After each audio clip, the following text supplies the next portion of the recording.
Hello, welcome once again to this week's edition of Premium Times Weekly Podcast. I'm your host, Titilope Fadari.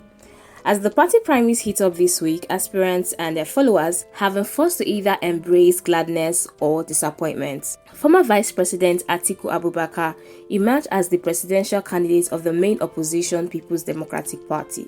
Mr. Abubakar defeated 12 other candidates in a keenly contested presidential primary held at Moshood Abiola Stadium in Abuja.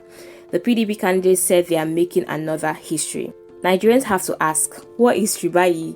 Because Mr. Abubakar said their history won't be like that of APC, but one that will bring about fundamental changes in governance and also in our political processes. I would have reminded him of history and that of the party, but let me just mind my business and allow Nigerians to decide.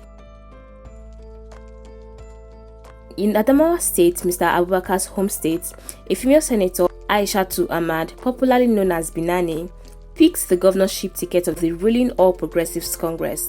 It shocked you, Abi?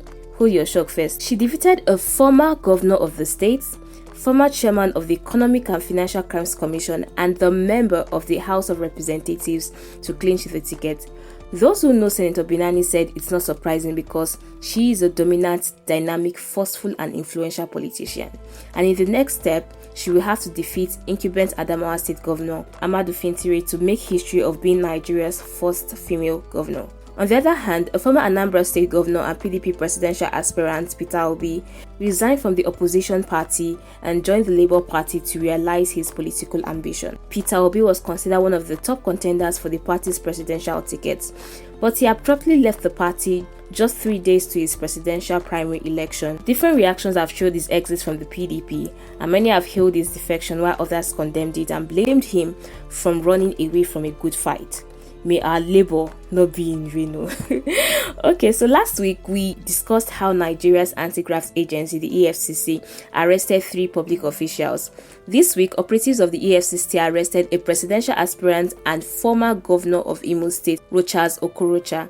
Mr. Okorocha alleged that the EFCC was trying to frustrate his presidential ambition. He specifically accused the anti-graft agency of preventing him from attending the screening of the APC presidential aspirants in Abuja. But the EFCC said Mr. Okorocha jumped an administrative bail and resisted being served court papers for his corruption trial. The former governor is being tried for allegedly stealing 2.9 billion naira public funds while he was governor in Imo State.